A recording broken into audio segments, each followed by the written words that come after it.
শব্দের রয়েছে রোগ সারানোর ক্ষমতা। জেনে রাখুন উপায়। একাধিক উপায় জানিয়েছেন বিশেষজ্ঞরা। সংবাদ প্রতিদিন ডিজিটাল ডেস্ক।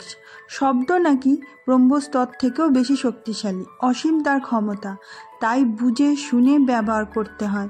এই শব্দের ব্যবহারেই রোগ নিরাময় করা সম্ভব। কিভাবে?